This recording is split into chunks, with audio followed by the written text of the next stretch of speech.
Praise the Lord, God's morning again. एक और सुबह जो प्रभु ने दी है, दिल की गहराई से धन्यवाद कीजिए। ठंडी है लेकिन मज़ेदार समय है। आमीन। ये है शमूएल की पुस्तक, पहला शमूएल, उसका चैप्टर 6 आज हम पढ़ रहे हैं। कल हमने चैप्टर 5 पढ़ा था। चैप्टर 5 में हमने देखा यहोवा के वाचा का संदूक जो उन्होंने अपने मंदिर में रखा तो उनकी देवता की क्या हालत हुई, और जहाँ जहाँ वो गया परमेश्वर का हाथ उन पर कैसा पड़ा, कैसे कैसे लोगों ने अपनी जान जो है खोई, क्या क्या बातें रही। आज चैप्टर 6 में देखते हैं कि वो वाचा का संदूक जो वो लोग अपने साथ ले गए थे वापस फलिस्तीनियों छोड़ कर जाते हैं, और वो क्या होता है उस बारे में आज पढ़ेंगे। 6 अध्याय में पहले वचन में लिखा है, यहोवा का संदूक फलिस्तियों के देश में 7 महीने तक रहा। तब फलिस्तियों ने याजकों और भावी कहने वालों को बुलाकर पूछा, यहोवा के संदूक से हम क्या करें, हमें बताओ कि क्या प्रायश्चित देकर हम उसे उसके स्थान पर भेजें।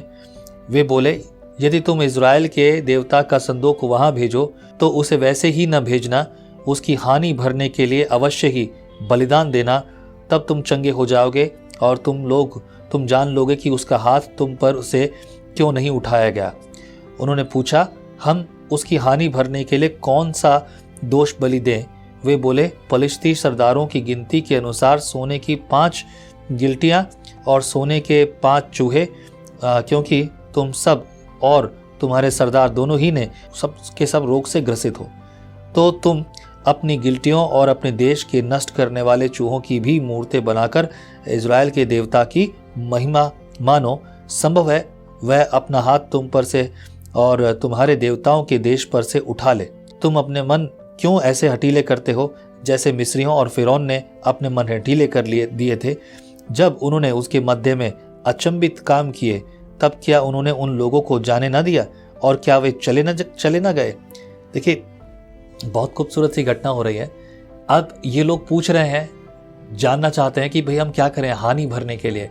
उनको डर लग रहा है, हालत खराब हो रही है, उन्हें मालूम है कि घटना क्या हुई है, किस वजह से हुई है, हम जिम्मेदार क्यों हैं इसमें। और तब वो पूछ रहे हैं कि क्या किया जाए।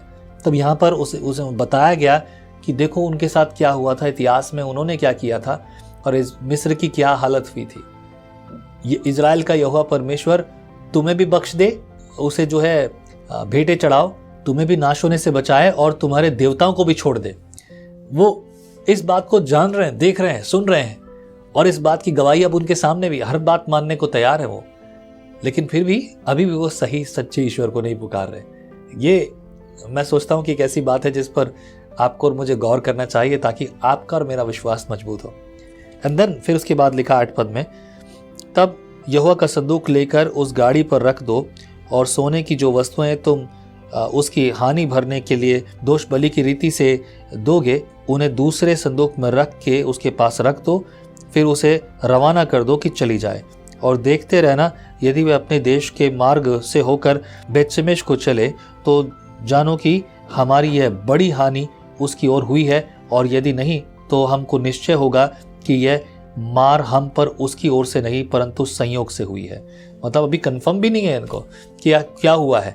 अगर ये हुआ तो समझो कि हमारी जो है छुटकारा हो गया, अगर ये नहीं हुआ तो शायद इसकी ओर से ये नहीं है। 10वें पद में लिखा है, उन मनुष्यों ने वैसा ही किया, अर्थात 2 दुधार गाय लेकर उस गाड़ी में जोती और उनके बच्चों को घर में बंद कर दिया, और यहोवा का संदूक और दूसरा संदूक और सोने के चूहों और अपनी गिलटियों की मूर्तों को गाड़ी पर रख दिया। तब गायों ने बेतशेमेश का सीधा मार्ग लिया, और वे सड़क ही सड़क रंभाती हुई चली गईं, और न दाहिने मुड़ी और न बाएं।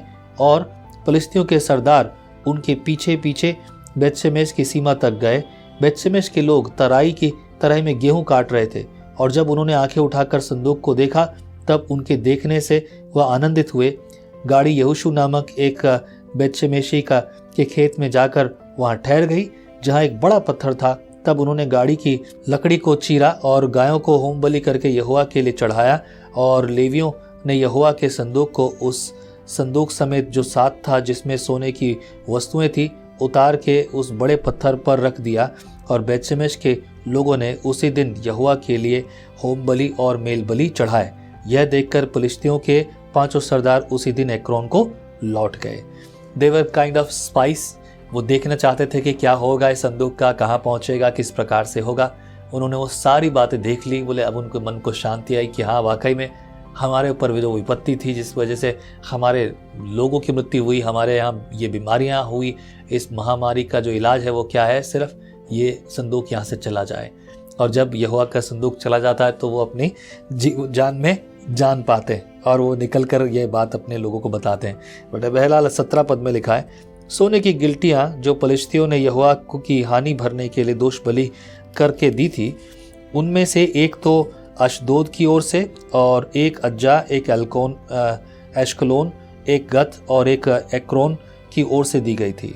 और वह सोने के चूहे, क्या शहरपना वाले नगर, क्या बिना शहरपना के गांव, वरन जिस बड़े पत्थर पर यहोवा का संदूक रखा गया था, वहां पलिश्तियों के 5 सरदारों के अधिकार तक की सब बस्तियों की गिनती के अनुसार दिए गए। वह पत्थर आज तक बेतशेमेशी यहोशू के खेत में है। फिर वह इस कारण से कि बेतशेमेशी के लोगों ने यहोवा के संदूक के भीतर झांका था, उसने उसमें से 70 मनुष्य और फिर 50,000 मनुष्य मार डाले। और वहाँ के लोगों ने इसलिए विलाप किया कि यहोवा ने लोगों का बड़ा ही संहार किया था। तब बेतशेमेश के लोग कहने लगे, इस पवित्र परमेश्वर के सामने कौन खड़ा रह सकता है, और वह हमारे पास से किसके पास चला जाए। तब उन्होंने किर्यतरीम के निवासियों के पास यों कहने को दूत भेजे, पलिश्तियों ने यहोवा का संदूक लौटा दिया है, इसलिए तुम आकर उसे अपने यहाँ ले जाओ। Hallelujah. And the big fear was there, और लोगों की मृत्यु होती है, हजारों की संख्या में लोग मारे जा रहे हैं। एक्चुअली उन्होंने परमेश्वर का निरादर किया था और वो निरादर का प्रतिफल ये मिला। आज के समय में पता है आपको, भले यहोवा का संदूक आज के दिन तक किसी के हाथ में ना हो, कहाँ है पता नहीं है, अंदाजे और अटकलें लगाई जा रही हैं, लोग ढूंढ रहे हैं, कभी नहीं मिला नहीं। वो पट्टियाँ जो यहोवा ने लिखकर मूसा को दी थी कि ये जो है 10 आज्ञाएं प्रभु ने दी थी, उसके लिए भी लोग अभी तक जो है क्यास लगा रहे हैं कि यहाँ होगा या वहाँ। ठीक है, अपनी अपनी जगह बातें हैं, लेकिन आप देखिए तब जब उन्होंने यहोवा का निरादर किया तो यहोवा ने हिसाब ले लिया। आज ना जाने कितने अनगिनत लोग यहोवा का निरादर करते हैं। मेरे कुछ परिवार के लोग ऐसे हैं जिन्हें मेरा यीशु पर विश्वास करना गवारा नहीं है, और वो इस बात के लिए जब भी कभी मौका मिलता है तो बुरा भोला बोलना, गालियां बकना, मेरा निरादर करना और परमेश्वर का निरादर करना कभी नहीं चूकते। वो ये हमेशा करते हैं जब भी उनको मौका मिल जाए। लेकिन मेरे प्रियो, ये आपकी और मेरी और हमारे आसपास के लोगों की कहानी है जिनके साथ ये होता है। इसका प्रतिफल प्रभु यहोवा जरूर लेगा और उन्हें यह एहसास दिलाएगा कि देखो, मार्ग, सत्य और जीवन केवल मैं हूँ। But only one important thing is here, you know what, relationship between God and you, आपके और परमेश्वर के बीच का रिश्ता, that is quite important. If that relationship is not proper, then of surely you are not going to gain anything. आपको कुछ प्राप्त नहीं होने वाला। ये रिश्ता बहुत ज़रूरी है मेरे प्रियो। आमीन। प्रभु आपके साथ हो। यह अध्याय थोड़ा सा लंबा हो गया एक्सप्लेन करने के लिए, बट क्वाइट इंपॉर्टेंट। प्रभु आपको आशीष करे। अगली सुबह 7वां अध्याय हम सीखेंगे। प्रभु हमें प्रेरित करे। आमीन। Be blessed. जय मसीह की। परमेश्वर का वचन जीवन देने वाली रोटी है। आओ हम इस जीवन देने वाली रोटी का और मजा लें विजनरी टीवी पर।